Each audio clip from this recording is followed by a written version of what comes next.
친애하는 국민 여러분, 안녕하십니까? 오늘도 우리 믿는 자의 체험을 듣도록 하겠습니다.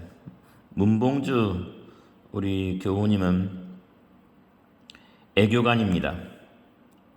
애교관으로서 겪었던 하나님의 은혜에 대해서 여러분과 함께 나누기를 원합니다.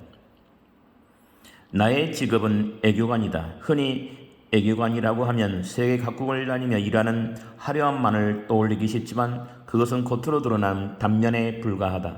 그 화려함 뒤에는 대한민국을 대표하는 사람으로서 행동해야 하는 막중한 책임이 따르고 주제국 내 우리나라의 권익을 옹호하는 사명을 감당해야 하는 역할을 따른다.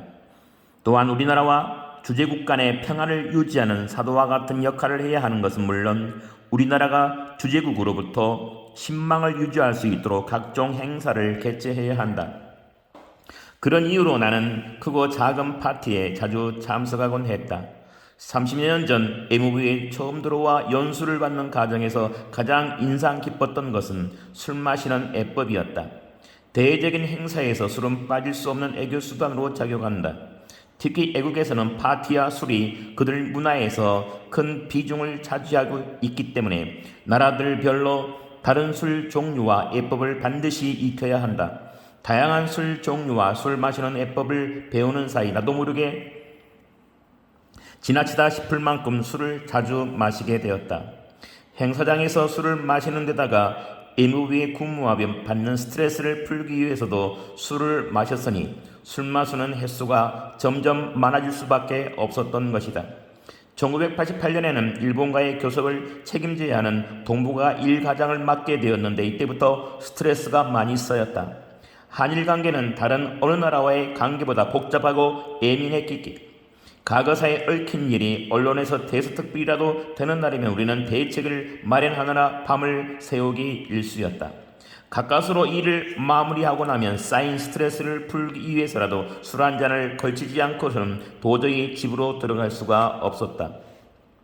매일같이 술 마시고 새벽에 기가하는 것이 아예 습관화되었고 나를 기다리다 못해 지친 아내의 불평소리는 점점 커져만 갔다.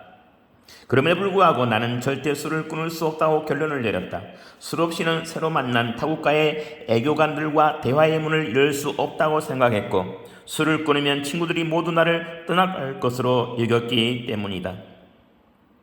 새벽 넘게 강남의 지하 술집에서 3차까지 가고 나오던 날이었다. 문득 상가에 있는 교회 십자가가 내 눈에 들어왔다. 예수를 믿는 사람이 술그러여도 괜찮은 걸까? 매일 술 마시고 담배 피우고 죄를 짓는 이런 삶이 괜찮은 걸까? 마음속에 잠시 죄책감이 들었지만 오히려 나를 이 지경까지 내버려둔 하나님을 원망하며 모든 것을 하나님의 잘못으로 돌렸다. 하나님을 잘 믿고 섬기는 가정에 태어나 어릴 때부터 교회에 다니고 부흥회도 참석했지만 어머니가 이단에 빠지게 되면서 집안에 싸움이 그칠 날이 없었던 터라 학창시절부터 방황을 했던 나였다. 하나님이 정말 계신다면 왜 이런 일이 일어났을까? 하나님에 대한 믿음을 꼭 가져야 할까? 나는 이에 대한 답을 찾지 못한 채 술과 담배로 찌든 사회생활을 했다. 그러면서도 예배에 빠지지 않고 목사님이 시키는 대로 봉사했으며 11조를 한 번도 거르지 않았기에 이러한 것을 보시라도 하나님은 나를 천국에 보내주셔야 한다고 생각했다. 어느 토요일 밤 제일교표 3세의 법적 지위를 세워주기 위해 일본과 벌였던 마지막 교섭을 끝내놓고 자축을 하러 술집에 갔다. 그런 다음 여느 때와 같이 새벽 3, 4시쯤 집에 들어가서 잠깐 눈을 붙인 뒤에 아내와 함께 주일예배에 참석하려 교회에 갔다. 찬양 시간에 일어나려고 할 때였다. 순간 아내가 술 냄새가 나는 내 입을 막으며 일침을 놓았다. 집사라고 하는 당신은 하나님을 찬양하는 게 아니라 교인들을 시험에 들게 하는군요. 순간 뒤통수를 무엇인가로 얻어맞는 기분이 들었다. 아내가 말한 게 아니라 오랜 세월 동안 나를 기다리신 하나님의 음성처럼 들린 것이다. 나는 그동안의 삶을 뉘쳤다. 주중에는 술과 담배에 파묻혀 살다가 주일에만 거룩하게 보이려고 교회에 나왔던 것을 회개했고 이제부터라도 집사답게 행동하며 믿어야겠다고 결심하게 되었다. 1991년 스위스 제네바의 참사관으로 부임하기 위해 프랑스 파리에서 제네바행 보딩 패스를 받으며 갖고 있던 담배와 라이터를 과감하게 내버렸다. 하나님, 지금부터 절대 담배를 피우지 않겠습니다. 금연학교도 다녀봤지만 소용이 없었습니다. 저의 힘으로 담배를 끊는 것이 불가능하오니 하나님께서 도와주세요. 간절히 기도한 후 비행기에 올랐다. 그러자 정말 신기하게도 그날 이후부터 담배는 생각조차 나지 않게 되었다. 술과 담배를 끊은 내 입술에 하나님은 영의 양식을 채워주셨다. 한국에 있을 때는 성경 공부반이라고 하면 지루하고 딱딱하다는 이유로 거들떠보지도 않았는데 제네바에서 몇몇 가정끼리 성경 공부를 하게 되면서 꿀같이 달고 오묘한 말씀의 세계를 생전 처음 접하게 되었다. 예전에 못 느꼈던 행복과 기쁨을 성경을 통해서 경험하게 되자 내가 가지고 있던 상처와 해이에 대해 치유를 받을 수 있었다. 내 나이 42이 되어서야 비로소 하나님에 대한 오해를 풀고 말씀을 통해 하나님의 마음을 이해하게 된 것이다. 제네바에서 임기를 마치고 한국으로 돌아올 때 해외에 있을 때는 제대로 성경을 배울 기회가 없었는데 이제 한국에서 마음껏 성경 공부를 할 수 있겠구나 하는 생각에 내 마음은 기쁨으로 가득했다. 그러나 1년 반 동안은 국내 임기를 마친 뒤에는 반드시 해외 근무를 해야 하는 애교관 생활의 특성상 한국에 머물러 있는 짧은 기간 동안 성경을 마스터해야 한다는 생각에 조급한 마음이 들기도 했다. 목마른 사슴이 시냇물을 찾아 헤매듯이 나는 열성적으로 성경 공부반을 찾아다녔다. 월요일부터 토요일까지 저녁 약속을 전혀 잡지 않고 오로지 성경만 담독한 것이다. 얼마 뒤인 1995년 나는 주중대사관의 공사로 발령을 받았다. 나는 북청 한인교회를 다니며 청년부장을 섬기고 있었는데 하루는 목사님이 청년들을 한번 가르쳐보지 않겠느냐고 건의해 오셨다. 성경을 가르쳐본 적이 없어 무척 당황스러웠으나 청년들에게 같이 성경을 연구해보자고 말한 다음 성경 공부반을 시작했다. 그렇게 3개월이 지나자 청년들이 변화되는 것을 볼 수 있었다. 그리고 청년들로부터 감사의 편지를 받을 즈음 나는 유암 사기라는 믿기지 않는 진단을 받게 되었다. 치료를 받기 위해 서울로 급히 귀국하여 서울대학병원에서 대기하고 있던 중 갑자기 억울하다는 생각이 들었다. 내가 하나님을 무시하고 오해할 때 병을 주시지 하필 내가 즐겁게 사역할 때 왜 이런 중보를 주십니까? 낙담하고 있던 차에 나를 신방하러 오신 담임 목사님을 뵙게 되었다. 목사님은 나에게 고난이 축복이 됨을 알려주시면서 기도하셨고 나는 그 사실을 믿음으로 받아들였다. 수술을 받은 나는 오랫동안 자리를 비울 수 없어서 다시 중국으로 돌아갔다. 항암 치료만 받고 나면 온몸의 기운이 다 빠져나왔기 때문에 정신을 차릴 수 없을 정도였지만 그런 중에도 다시 청정부에서 성경을 가르치기 위해 말씀을 붙잡았다. 그런데 하나님이 내게 큰 은사를 내려주셔서 성경 구절을 굳이 외우려고 하지 않아도 한두 번만 자세히 들여다보면 외울 수 있는 은혜를 체험케 해주셨다.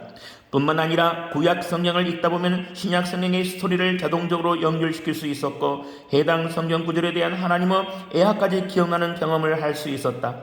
하나님께서는 고통의 시간을 믿음으로 인내했던 내게 엄청난 선물을 쏟아 부어주셨다. 이전에는 성경을 읽고 서로의 생각을 나누는 것에 불과했던 시간이었지만 그날 이후부터는 전문적이고 체계적인 강의를 할 수 있게 되었다.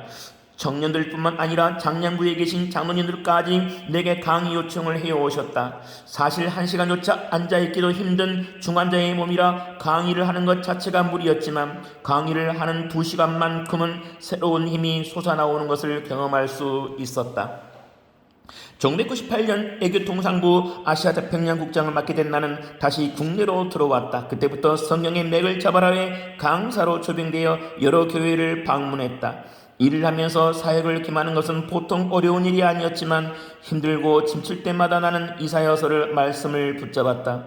내가 너를 구속하였고 내가 너를 지명하여 불렀나니 너는 내 것이라. 이사야 45장 1절 말씀. 이사야 43장 1절 말씀.